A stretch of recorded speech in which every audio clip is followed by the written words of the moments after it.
LEGO games have been a pastime of mine, but unfortunately I've missed a few. This is mostly due to not receiving review copies from the publisher since the PS Vita era, and other factors like finances, but thanks to a subscription to Gamefly that I tried doing earlier this month, a lot of those backlog titles are coming back and I plan to do more LEGO reviews in the future, be it on time or through a rental. But let's get past all of that and get right into it. A requested game, here is my review of LEGO DC Supervillains for the Nintendo Switch. The story of this game starts with Lex Luthor breaking out of prison and a lot of Gotham's villains going on a crime spree.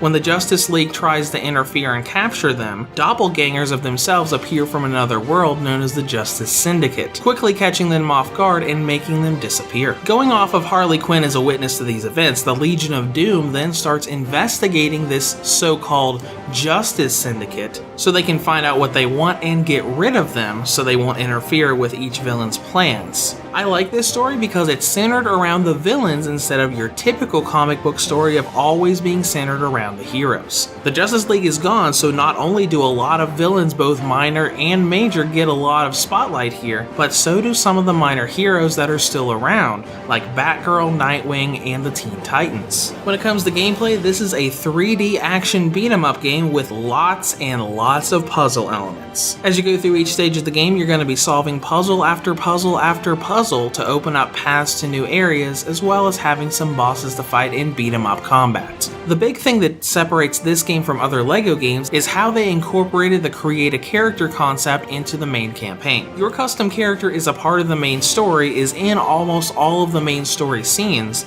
and there's a ton of customization to be done. Not only can you customize their appearance with different types of figures and accessories, but you can actually customize superpowers. As you go through the story, your character will gain new superpowers as they go along, and most of these superpowers can be customized. You can change what the beam looks like, you can change the color of the beam, and you can even change what body part that it comes out of.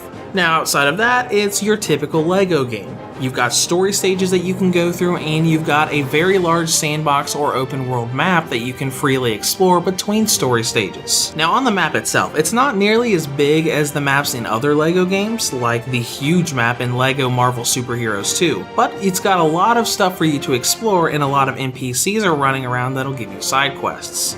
It's also got a little bit of a Grand Theft Auto wanted level feature thrown in as well. If you're running around the world map and start blowing up cars, you're going to get wanted levels that'll show up on your screen, and cops will actually start running towards you to attack you. You don't really get a lot of big rewards here, but it's a neat little feature that you can utilize for fun. Once you get into story stages, it's also pretty much the standard LEGO formula. You have a set party of characters with certain skills, and you use all of those skills to solve puzzles and build huge LEGO creations to open up paths to the end of a stage or to a boss that you need to fight. There are a couple different ways that you can do these puzzles, like the minion feature that lets certain villains recruit NPCs to create human ladders, but overall it's the same song and dance as previous games. But it does work well and comes together with a pretty decent amount of content. I got lost in a lot of the levels and wasted a lot of time breaking stuff up and doing side quests, and I completed both the main campaign and the post-game story campaign in a little over 13 hours. That's not really a lot of content for a $60 game,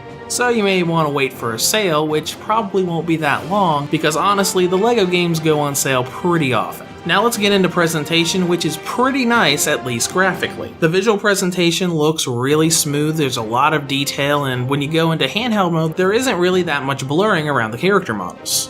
When we get into performance, the frame rate is mostly smooth. There are some small dips here and there, but they're not very big dips. The bigger problem comes in the form of glitches and bugs that are built into the game that can cause quite a bit of frustration. I encountered a lot of these, especially earlier on in the campaign, but they did persist all the way through to the later stages. These range from characters getting permanently stuck in certain slippery locations, minigames not rendering and functioning properly, making it incredibly difficult to actually finish that minigame, and I found several parts of the game where I would get to a checkpoint in the story level, but it wouldn't actually save the game like it's supposed to. I'd go out of the game and come back, and I'd have to start from the very beginning of the story level. Now let's get out of presentation and into battery life, which is pretty on par with the other LEGO games.